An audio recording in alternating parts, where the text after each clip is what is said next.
Hello and welcome. And today we have a slightly different subject to talk about, which I think on first, I'll tell you, the book is called Secrets to Surviving Infidelity, which when I first saw this book, I thought, is it for talk health or not?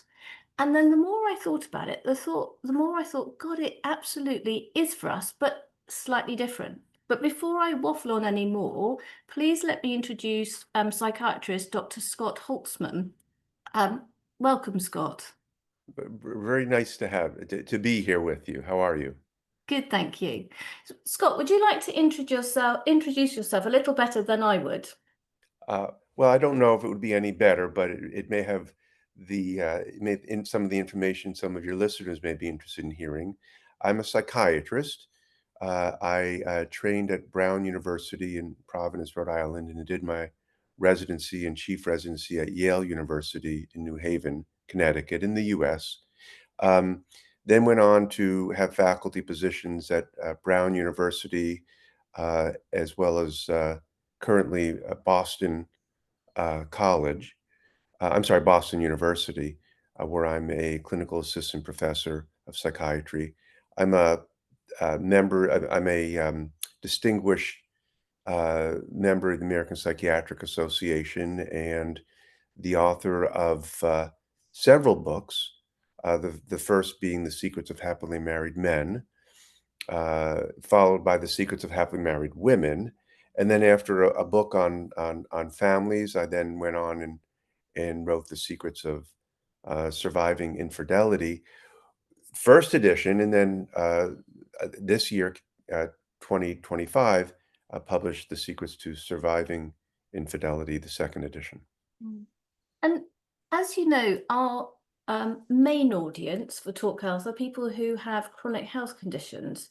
And Mm. generally, that would be something that maybe a skin condition. Um, and to be honest, it could be anything, but there is always an underlying thing, as you know, with chronic conditions of mental health, which I'm very, very aware of. And I think, as you discuss in your book, that when we talk about infidelity, it tends to be a bit of a dirty secret that people wouldn't want to admit to anything, whether it's happened to them or they're the person who's done it. Whereas we're all very open about, gosh, today's really bad. I've got a real problem with my back, or I'm just Mhm. feeling a bit depressed, but you don't necessarily go into the details. And I think particularly if you are living with chronic health conditions, the stress that can be placed onto a relationship can many a time be more extreme than some people that have general good health, as a lot of our members who have extreme bad health. So that was why I was very interested to talk with you. And I suppose the first question would be is what is the aim or the purpose for you of writing this book? And I agree with everything you're saying. It adds an extra layer. Having a chronic illness or even a intense acute illness can add stress to relationships. Initially, as I had said, my first book was called The Secrets of Happily Married Men. And I was interested at that point, perhaps, or actually most assuredly, because I was a relatively recently married man myself, to try to understand how men navigate relationships, elevate relationships, and what are the secrets of people that have long-lasting marriages. So that was what got me into the area, and in part because it was the type of thing that people weren't talking to men in terms men could understand. So I was very excited about the reception of the book and how many people whose lives were changed by it. But in the context of researching that book, I had kind of an open website at the time where I asked people to contribute to message boards, and among the areas of interest, or the areas that I was interested in learning about, I had asked questions about infidelity, and I was so surprised that even though it was not, I wasn't necessarily looking looking for information about infidelity, I was so surprised that the number of individuals who responded with their stories, Mm. and it was based on that, actually based on the people that were listening to and participating in my Secrets of Married Men website that I basically expanded my area of research and tried to understand, what's going on with infidelity, what don't we understand about it, and as you pointed out, what aren't we saying about it? One of my favorite relationship coaches and experts is a woman named Michelle Weiner Davis, and she gives a lecture on infidelity. And I just love the way she begins it. She starts the lecture and she looks around and she says, "If you've had an affair, raise your hand." And of course, nobody raises their hand. You know, because but statistics would indicate that, one of those usual classroom things, someone to your right or someone to your left has had an affair because 1 out of 3 people, statistically speaking, might have been involved in a relationship outside of their committed relationship. So I was just eager to say, what can I learn about it? By talking to people, by doing the research, and how can I convey it in a way that I think is important to give 2 basic messages. One is, in general, and not always, there's no one specific person necessarily that is always at fault. Obviously, the person that chooses to go out of the relationship can and should always be faulted for that. But that person is also dealing with issues. That is also a human being in this equation. It's just not an automatic bad individual, if you understand what I'm saying. And and the other thing is that there are ways to get better from infidelity. And unfortunately, a lot of therapists don't want to lead their patients anywhere that their patients are, uh, not able to figure out for themselves. And my feeling about that is, if you were stuck in a trap, and someone knew the way out, uh, I would want that person to say, okay, you know, make a left, make a right, go straight, get, and you'll be out of that maze. Um, Versus someone that says, well, let's talk about your emotions and your early childhood experiences. And maybe if we do enough of that, you can figure out how to get out of the maze. I'd be like, Mm. no, just get me out of here. Which isn't to say it's not a challenge. I mean, some people choose to do escape rooms and mazes and, things, and that's different. That's a challenge to learn how to improve yourself. But the problem is, if you're trying to figure it out on your own, how to survive infidelity, often your partner is gone or you're gone before you ever had that opportunity. Mm.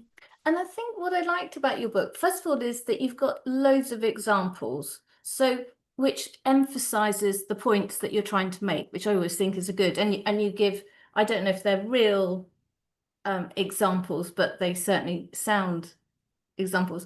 And I like the way that obviously there is no blame in the book at all. And but you start off from the very beginning of understanding, you take us on, and I hate the expression on a journey, but it is, you start off from, okay, so what is infidelity, and how you would actually, that would be a good one to explore is, what is infidelity? For one person it's one thing, but for someone else it's completely different. And you think, oh yeah, because you just assume that what your own um, idea of it is was the same as somebody else. And couples don't talk about that. Yeah. They ought to, but because when couples meet and start to date, they don't ever think that it's going to be an issue. Uh, there are in general, there are some wide discrepancies of what it means to be unfaithful. I think everybody agrees that if you're having, sexual intercourse with someone outside of the marriage, and it's not a polyamorous relationship or an open marriage, I think anybody would agree that that is infidelity. So it's a question of, like, what is it up to that. For example, I was giving a lecture in Salt Lake City, Utah, and many of the people in the audience were Mormons, and during the or Church of the Latter-day Saints, and I was using an out clip of an R-rated movie called Unfaithful with Richard Gere and Jet Lang. I can't remember her first name right now. Jessica, Is it? Okay. think so. Lane. It was Lane. That's it. Oh, Not Lane. yeah. Okay. Well, your audience can look it up. It's a great movie. Um, and in it, um, so I'm sorry. So in it, there's a very lurid scenes of infidelity. But the point is that in Salt Lake City, among members of the Church of the Latter-day Saints, watching an R-rated movie is considered infidelity. Wow. Yeah. Wow, I was right. I didn't know that. And some people came up to me afterwards and said, we felt very uncomfortable with you're using that as an example. Uh, so that, and it really can range. I've had patients whose spouses were offended that they were receiving the Sports Illustrated swimsuit edition, uh, and, others that don't understand why they're not able to, um, you know, engage in, uh, close, uh, lunches or Mm. going out afterwards, having drinks with a coworker, uh, and to their partner, that feels like infidelity. And one of the Mm. questions, and it's a simple question, probably one that your listeners have thought of, but if you're telling yourself, "I'm not gonna tell my spouse about this meeting," then already there's some sign that it could be uh, infidelity. I mean, if you're not telling her because you're meeting with a planner for a surprise 50th birthday party, that's okay. But if you're not telling her or him because it's a coworker and he or she really wouldn't understand that this really isn't anything to worry about, then it's probably something to worry about. Actually, it's just dawned on me. It's ironic that we're filming this now at the point at which um, the that Chris Martin came out with the CEO hugging his HR director, Yeah, the CEO of astronomer or astronomer, astronomy. an AI Yeah. company. Yeah, Yeah, and he's now right, resigned. so this is, good timing on your part, you're gonna have a very, like, t um, on the moment We're interview. on topic.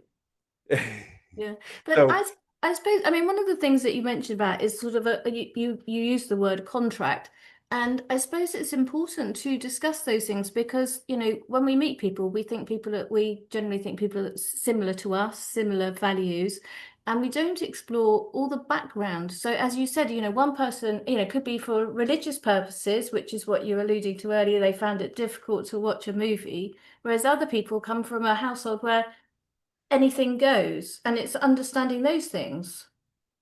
and almost every relationship is going to have that kind of divergent pathway where some people are very comfortable talking about sex. Other people never talk about their emotions and certainly don't talk about sex. Uh, I think one of the challenges that I've had, to be honest, as a psychiatrist and someone that will meet people as a marriage educator. So I do both work as a psychiatry, which is my, you know, bread and butter, as it were, but then I also am a marriage educator. But I think the problem is that we have this myth that our partners can be we can be 100% honest with our partners, and our partners can be 100% honest with us. But the problem is that there's a lot, and I'm not even talking about having had an affair. I'm just saying In general. a random thought. So, a guy goes on vacation and sees, a very attractive young lady. Uh, let's say it's on the French Riviera. So we'll even throw in that she's topless and he's in a heterosexual relationship with his wife. And he says, that's a very attractive woman. he's just expressing his emotions, he's being honest. I mean, it's kind of obvious, but it's the rare wife or partner that's gonna be able to say, "Yeah, cool, I agree," Mm, and then move on from there. And mm, that's just one example, of course, but I think uh, a lot of people, they'd have a hard time if I said something like, "Gee, um, my secretary at work is really attractive." Um, I think that would lead to a lot of I mean, it should just lead to an open discussion. That's what I'm saying. This is my challenge as a psychiatrist and as a couples educator. It should just lead to an open discussion. Oh, what does attractive mean? What do you think that would be for you? Is that uncomfortable for you to work in that environment? You know, uh, and just foster a discussion. But too often the discussion shuts down because one person feels like um, uh, the safety of the marriage or the relationship is being challenged by the truth. mm. And I think the book, I mean, and correct me if I'm wrong, sort of guides you through understanding what you believe infidelity may be, what it looks Mhm. like, and then gradually how you would talk to someone about your concerns. And and what obviously came through in the book, and it's what it all boils down to, is communication with your partner Mhm. in many ways. Right. I mean, um, yeah, the, uh, the idea is to, begin to, I mean, in this specific book is not just there is a whole chapter just basically that any couple could use. Mm, Which is talking about managing expectations and where to go from here. So as you get to the end of the book, I say to my couples that aren't even in infidelity, hey, pick up the secrets to surviving infidelity because those last two chapters would apply to anybody. So there's definitely a lot in there about communication, about things like reflective listening, and non-judgmental listening. But the crux of the book is, of course, communicating once an affair has happened. And I will go back to say that while different couples will have different views on what the threshold is for infidelity, ultimately the person with the lowest threshold ends up winning, if that makes sense. Because mm, if that person says, as far as I'm concerned, um, any anytime you have an intimate conversation with someone and don't tell me about it, it's infidelity. If my belief is, well, I have to actually kiss somebody or grope somebody for it to be infidelity, I can't expect my spouse to get to here. I no. have to say, all right, if this relationship's going to work, I have to communicate with you whenever I have or am tempted to have a one-on-one conversation with what I call in the book an attractive other. Mm. And one of the things that I think I was going to pick up on is because you list a lot of sort of neurological conditions. Mhm. Starting with, I just wrote a list down here because I know I'd never remember what they were, but ADHD, bipolar, substance abuse, narcissism, borderline personality issues, antisocial, and in fact, brain damage. That Yeah. all of those can change the way a person feels. And I wrote that word, which I know I discussed with you because I can't say it, Di is disinhibition. Uh, exactly. Which I yeah, thought, gosh, that's really interesting. Could you expand a bit on that? sure.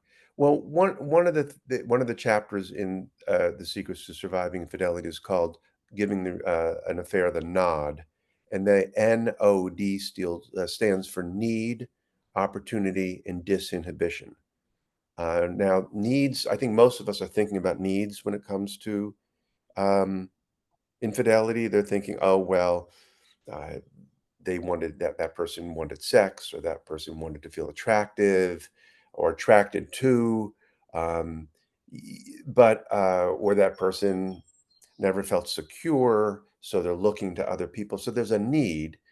The second phase in that is an opportunity, which generally has to do with the people that we tend to have relationships are people eh, not only marriage relationships or long-term committed relationships, but infidelity are people whom we have contact with.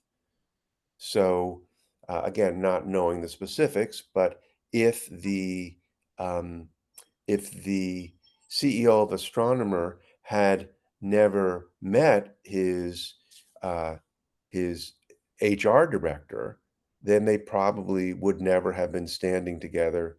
It was just too convenient to meet. So I don't know what the need might be. It's clear what the opportunity was, but the issue is, even if there's a need and opportunity, we all, I think, as biological creatures, have an impulse to just do something when we want to do it. But as social creatures and as evolved creatures, we learn that we have to inhibit our impulses. Mm. So, and the example I like to give is you walk into a restaurant where someone's just finished a meal and there's some French fries left over on the table, a slice of pizza, and this the other day I saw a whole taco just sitting there. This is really true. I'm like, well, that looks so good, and I'm hungry. Why don't I just eat it? And there are a lot of reasons to not eat it, and I didn't. Oh, But good. but because I was able to inhibit the impulse, a very clear biological impulse to eat, and put it off until later. So when I talk about some medical conditions that will impede your ability to suppress your impulses, I think the most common one we think of is ADHD, because people with ADHD will sometimes just do things and then think about it afterwards. And there are ways that you can work with your partner. And interestingly, a lot of people are attracted to that individual with ADHD. Well, I have a kind of, mundane life. I've got this really exciting guy or really exciting girl. ADHD is more prevalent in men than it is in women, but they're more spontaneous. I'm really enjoying spending time with them. And then you get married to this person, and their spontaneity can lead to um, affairs or near affairs simply because they're not able to inhibit that impulse. Uh, Bipolar disorder is something that we talk about. And for your listeners that are suffering from bipolar, I think that one thing to keep in mind is a person with bipolar disorder isn't always manic. I mean, there are very few instances in medical literature. For the most part, you're not in your manic phase all the time. So for the majority of time, those impulses are in good control. But when people become manic, they don't understand the consequences of what they do. Uh, Substance abuse, I mean, if it weren't my, I've got, friends who are lawyers, and when they do general litigation, they're of the concern that if it weren't for alcohol, they basically would be almost out of business. Between drunk Mm. drivers, uh, and domestic violence and all kinds of trouble people get into, uh, there's so much that substance can lead to people engaging in activities that they wouldn't ordinarily. And that can be something simple. One doesn't have to have alcoholism uh, to go to a bar after work, have a few drinks, and suddenly, even though there's a spouse at home, you're more receptive to flirting with the person sitting next to you. And you did mention brain damage as well as dementia. I mean, those things sometimes, early levels of dementia can sometimes lead to, particularly frontal temporal dementia, can lead to people engaging in very flirtatious behavior. Mm. That's just because the brain can no longer inhibit the impulses. Yeah, absolutely. And I think, what I sort of took home from reading through the book was, as you said, it is generally when infidelity has struck, so to speak. Although, having said that, yeah, I think it's a good book to read before, so you can set a few rules to start the communication of what one's expectations are. Is that it made me sort of be able to take a step back and sort of quite often take out the emotion from it and think, okay, well, let's logically go through some steps to see, because obviously, ultimately, you're trying, in most cases, to make the relationship work and to move forward. And I think that came very clear. But I like the bit, there is a bit where you just say, well, if it's not going to work, it's basically not going to work, and sort of walk away. But that's not what you're saying, is you're saying, let's go through all these steps. Well, interestingly, we current evidence suggests that most people in relationships will tend to stay in the marriage despite infidelity, so that even if at the point that an affair happened, the partner might say, "That's it. I told you if this ever happened, that would be the end of it." And for couples that pull out right away, if they have the opportunity, the financial means or housing, if they have the opportunity, they often never do get to work on the relationship. But because of practical matters, a lot of couples end up staying together, at least at first. And this is an opportunity. Most of my couples, and I'll say to them, except for those in arranged marriages, you chose this person as your partner. This is someone for whom you felt a lot of love, and that you made a commitment to. And I think the commitment issue is very important, because a lot of folks that that want to ask themselves whether infidelity is happening, the question I would ask is, well, was there ever a commitment? Was there ever a decision that you are going to be exclusive with this person?